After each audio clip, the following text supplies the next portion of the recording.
Psalm 94, God the righteous judge and refuge of the oppressed. Psalm 94 is a deeply emotional and theologically rich passage that addresses the tension between the apparent success of the wicked and the ultimate justice of God. It opens with a passionate plea to God, the judge of all the earth, to intervene and take action against those who do evil. The psalmist calls upon the Lord, to whom vengeance belongs, to shine forth and to rise up against the proud.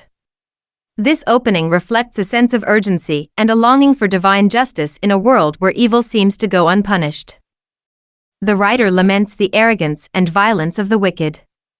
These evildoers not only boast and speak arrogantly, but they also oppress the most vulnerable members of society, widows, foreigners, and orphans. They commit acts of violence and injustice while mocking the very idea that God sees or understands their actions.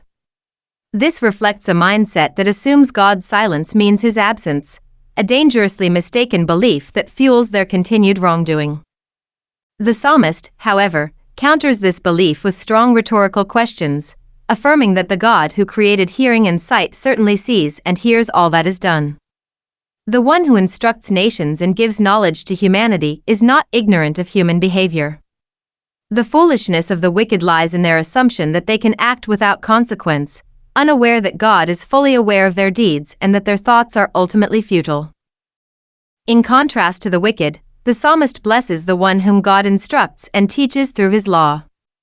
This instruction serves not only to guide but also to comfort and sustain the righteous during times of adversity. The trials faced by the godly are not meaningless, they are opportunities for growth and a means by which God provides spiritual rest. There is also a reassurance that God will not abandon his people or forsake his inheritance. Though injustice may dominate for a time, God's righteousness will prevail, and judgment will once again be aligned with justice. The upright in heart will recognize and follow this restored order. The psalm then shifts to a more personal reflection, as the writer asks who will stand against the evildoers. Left alone, the psalmist admits that he would have been lost without God's help. In moments of weakness and fear, it was the Lord's mercy and comfort that sustained him. This portion highlights the intimate relationship between the believer and God, showing that divine justice is not merely a future hope but also a present reality through God's sustaining presence in times of distress. God's comfort is described as a delight to the soul in the midst of anxiety, reinforcing the message that God is both just and compassionate. Finally, the psalm addresses the issue of corrupt rulers, referred to as the throne of iniquity, who create and enforce laws that promote evil. These systems of power are condemned as being fundamentally incompatible with God's nature. They persecute the righteous and shed innocent blood, but they cannot stand in alliance with God. In the end, the psalm closes with a firm declaration of faith: God is the psalmist's defense and refuge.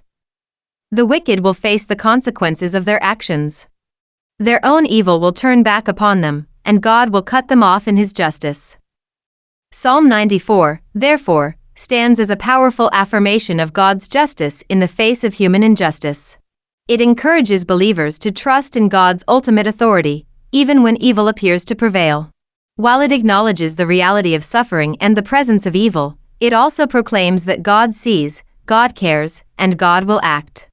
For the righteous, he is not only the future judge but also the present refuge and comfort in times of trouble. Psalm 94. O Lord God, to whom vengeance belongs, O God, to whom vengeance belongs, shine forth. Rise up, O Judge of the earth, render punishment to the proud.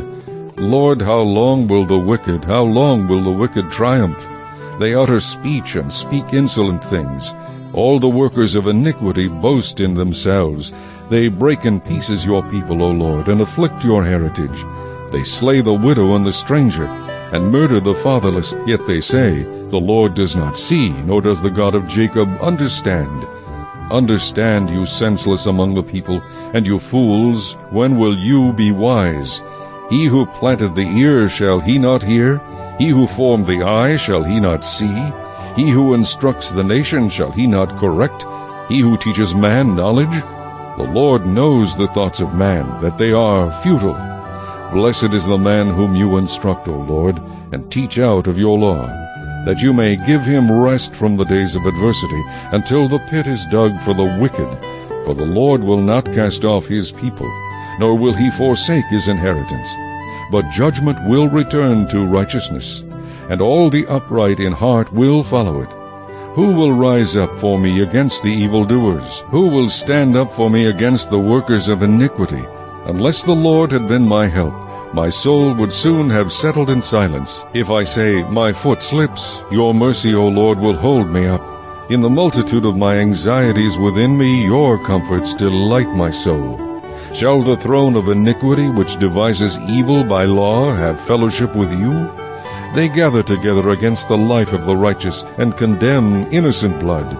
But the Lord has been my defense, and my God the rock of my refuge. He has brought on them their own iniquity, and shall cut them off in their own wickedness. The Lord our God shall cut them off.